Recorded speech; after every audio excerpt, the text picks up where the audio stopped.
नमस्कार दोस्तों। पश्चिम बंगाल के चुनाव में आपका ध्यान सबसे ज्यादा किस चेहरे ने खींचा? सबसे ज्यादा वो कौन सा चेहरा है जिस पर जाकर आपकी नजरें ठहर गई थी?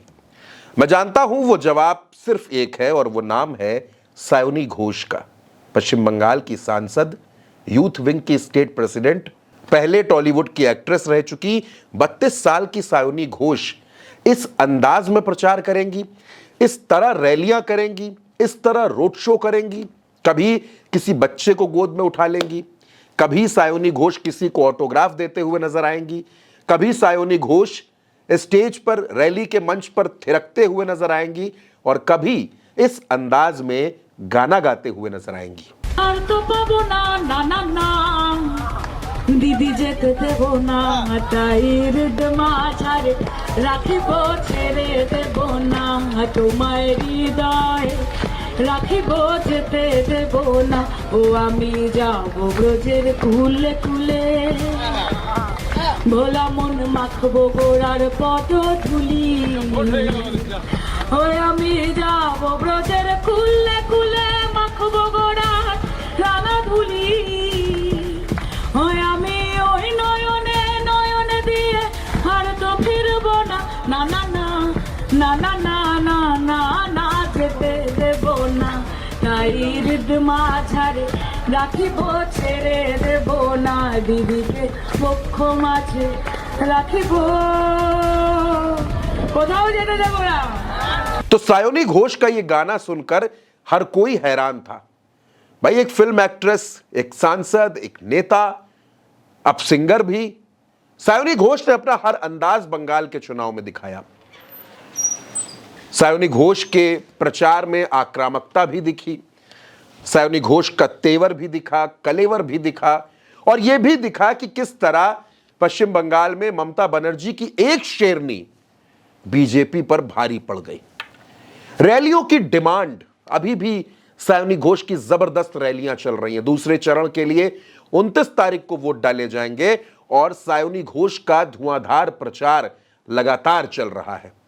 वो बातें जो विपक्ष के नेता कभी कह नहीं पाते, कभी बोल नहीं पाते, वो बातें भी सायोनी घोष ने कही। सायोनी घोष ने भगवान राम के नाम पर राजनीति करने वाली भारतीय जनता पार्टी को कितने सधे हुए अंदाज में जवाब दिया दोस्तों, वो आप ये सुनिए। नहीं, यहाँ पे राम राज्य ही है, यहाँ पे दुर्गा राज्य है। बंगाल माँ काली की मिट्टी है, पश्चिम बंगाल माँ दुर्गा की मिट्टी है। और राम जी किसकी आराधना करते थे आपको पता है ना? दुर्गा जी की आराधना करते थे। तो यहाँ पे बंगाल में महिलाओं की चलती है, दीदी की चलती है। और हमें राम जी से कोई वैर नहीं है। श्री राम हमारे मन में रहते, उनको हमको पॉलिटिकल बेनिफिट के लिए स्लोगन हिसाब से यूज नहीं करना पड़ता है। तो भारतीय जनता पार्टी राम भरोसे रहे और ममता बनर्जी बंगाल के लोगों के भरोसे रहेंगी। तो दोस्तों, ये है सायोनी घोष का अंदाज। लेकिन मैं जानता हूं कि आप उस सवाल का जवाब तलाश रहे हैं।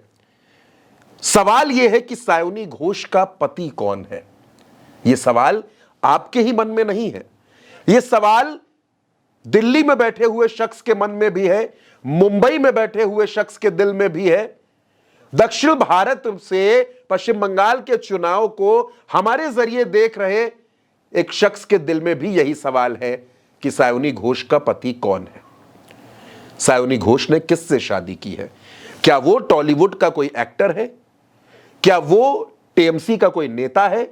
वो कोई बिजनेसमैन है? वो मुंबई में रहता है? वो दिल्ली में रहता है? ये तमाम सवाल लोगों के मन में है। कई लोग कमेंट्स करते हैं, पूछते हैं। फिर लोग ये जानना चाहते हैं कि सायोनी घोष की जिंदगी में क्या कभी कोई बॉयफ्रेंड रहा है? ये सवाल भी लोगों के मन में है। इसी सवाल को हमने तलाशा, इस पर जानकारियां जुटाई, पता करने की कोशिश की। तो सायोनी घोष के बारे में तमाम जानकारियां निकालने पर, चाहे आप सायोनी घोष के बारे में बंगाल के लोगों से बात करें या फिर उन्होंने 2024 के लोकसभा चुनाव में जो नामांकन दाखिल किया था जादवपुर की सीट से, उसका जो चुनावी हलफनामा है, यानी इलेक्शन का जो एफिडेविट है, उसके मुताबिक सायोनी घोष अनमैरिड है। यानी सायोनी घोष ने अभी तक शादी नहीं की है, वो कुंवारी है, सिंगल है। उन्होंने किसी से शादी नहीं की है और शादी करने का जो सवाल है जब वो सायोनी घोष के सामने आता है तो वो अपने इस प्लान के बारे में कोई बहुत ज्यादा बातचीत नहीं करती हैं। सायोनी घोष की जिंदगी में कोई बॉयफ्रेंड, कोई अफेयर, कोई रिलेशन, ऐसी भी कोई जानकारी सायोनी घोष के बारे में बंगाल से लेकर दिल्ली तक, दिल्ली से बंबई तक कहीं नहीं मिलती। यानी सायोनी घोष पूरी तरह से सिंगल है। उनकी जिंदगी में उनके सपनों का राजकुमार कौन है, यह अभी तक उन्होंने किसी से भी डिस्कस नहीं किया है, न बताया है। हो सकता है आने वाले वक्त में वो शादी करें, क्योंकि दोस्तों समाजवादी पार्टी में भी 2 सांसद हैं जिनकी शादी पर बड़ी बात होती है। एक नाम प्रिया सरोज का है, तो चलिए प्रिया सरोज तो शादी करने जा रही हैं। रिंकू सिंह क्रिकेटर है, उनसे उनकी शादी हो रही है, सगाई हो चुकी है। एक नाम इकरा हसन का है, वो कैराना की सांसद है। उनसे भी जब शादी के बारे में पूछा जाता है तो वो ये कहती हैं कि जो भी होगा ऊपर वाले ने सब तय कर रखा है, जब शादी होनी होगी तो हो जाएगी, अभी फैमिली का ऐसा कोई प्रेशर नहीं है। तो सायोनी घोष कब शादी करेंगी, कब उनकी जिंदगी में उनके सपनों का राजकुमार आएगा, यह सवाल बड़ा दिलचस्प है दोस्तों। लेकिन हम आपको एक बार फिर से बता दें कि सायोनी घोष अनमैरिड है, उन्होंने अभी तक शादी नहीं की है। उल्टा चश्मा यूसी में इस वीडियो पर आप क्या सोचते हैं, अपनी राय कमेंट बॉक्स में लिखिएगा और वीडियो को शेयर जरूर कीजिएगा। नमस्कार।